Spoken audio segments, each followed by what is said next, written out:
So I'm here going to be unboxing and showcasing the TONOR TD520S Dynamic Microphone, and I have it in the box right here. I've not taken it out of the box, and I'm going to be comparing it because I've not used a dynamic microphone before. I've only used condenser microphones. You could see off in the corner right here that I am using the Yeti mic. This is the Yeti Blackout, and I'll be comparing it to the sound of the TONOR TD520S, which again, condenser mic and dynamic mic.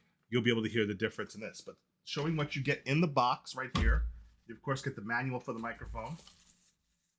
You've got the XLR cable, XLR to XLR input for if you have a mixer. Now it does support USB or XLR, so just know you could use either. You've got the microphone itself, and of course it has its thread mount point here, which is compatible, the same thread that the Yeti uses, so I'll just be able to replace the Yeti and put this in the same exact mount point. Now, it's a pretty heavy mic. It's got a lot of weight to it, and I like that it has its foam sock on it by default. You've got your mute button and your volume input buttons. Now, what you could do with this mic, and I already pre-read what you could do with it, right? So you could adjust not only the microphone gain input with the volume, but you could switch it over and also control the audio input, because you could also plug in your headset into this mic, the bottom here plug, a 3.5 millimeter headset, and then you can use, to hear your own sound levels and things like that. You can adjust both the gain input as well as the audio output volume as well, just by holding on the center button and choosing which type of audio input you want to adjust. So again, really nice weight to it. And of course, what I'm going to show you too is this is an RGB LED ring that shows different RGB colors. So I'll show you that as well. You get an included extender pole, which is a nice touch. You don't usually see an extender pole inclusion, so that's a nice touch to have an excluded extender pole that comes with it. And of course, you've got the USB-C cable, which includes USB-C to USB-C, but it also has USB-C to USB-A, so you could plug it into a USB-A port, you could plug it into a USB-C port. You got a lot of flexible options with this as well. So, finally, last but not least, you have the base. Now, obviously, this base is if you want to use your mic standing on your desk, which I will do in this case because I don't want to necessarily replace my Yeti mic with it yet. So I'm going to stand it on the base on my desk first, adjust the mic to a good level height for me, screw it on, and then that's how I will test out the mic. Obviously, it's really easy to install here.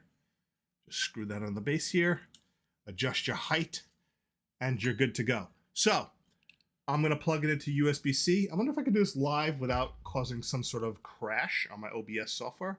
So why don't we do that, shall we? I'm going to plug this directly live while I'm actually recording with OBS. And again, I have a USB-A, plug the USB-C in the back. I do not have an XLR interface, so I will not be able to test the XLR. You can see there's a little light button on here to turn the RGB light on and off. We'll show you that in a second. I've got the little adjustment controls right here. Let's plug this in and hope I don't crash something. How's that? 3, 2, 1. There. All right. It's now plugged in. I don't think it took over. You could see really cool looking colored RGB light on the bottom. That's kind of nice. Really nice. If I shut off my overhead light, you can see, look at that nice RGB color. Really pretty looking. Would look nice on as a backdrop on a stream, just adding some ambiance. You could press the color button here to have it change different color cycles. Oh, look at that red orange color. That looks nice. And of course you got red, and of course orange, yellow, green, solid colors if you want to be a solid color, a kind of pale blue, a darker blue, a pink, a white, and then of course cycling colors. So a lot of different color options here. Very bright. I'll get a little closer to the camera there so you can see it. Really nice RGB light options. I like how you could choose the color that works better with your theme. If you're a streamer or a gamer and you Twitch stream, you basically could choose whatever your theme color is, or you could just let it cycle through all the colors if you want it shown on camera. So again, as you can see with the pole, you can adjust the extension up and down, adjust the tilt, and you've got your button on the back for the light, which I just showed you. You've got your headphone input if you want to put your 3.5 millimeter headphones in there so that you could hear the audio coming directly in real time, your own mic voice, and then you can control the gain. and the mute and unmute. We're going to go ahead and hot swap over to this and see if I can do this without breaking the showcase. Hold on one second.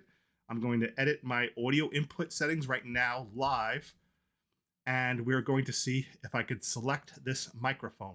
And again, I can't hear it right now, so I'm selecting the TONOR TD520S microphone. I'm clicking OK. Now you are hearing the microphone. This is the TONOR microphone. I should be able to get closer and it gets louder. Again, this is the dynamic microphone. I don't know how it sounds right now compared to, say, the Yeti mic because I haven't listened to it yet. So you're hearing just raw, no filtered inputs, no background noise removal. I'm going to tap the mute button. Okay, so the mute button clearly works. What I want to know when I do the playback, and as you watch this, is when I tap the mute button, did you hear any popping or clicking? So that's something to note as well. I can long press this button, and it will switch me over to the different mic gain. Or is that audio gain? Let me see here. That's headset gain. So let me go switch it back over. Long press will switch it back. Now this is mic gain. So we're going to do mic gain plus here and see how much that increases the mic gain. I'm tapping it up, tapping it up. Now let's do the mic gain down and see if, oh, that really does. I see the volume meter lowering quite a bit, so that works. Tapping it back up, tapping it back up, tapping it back up.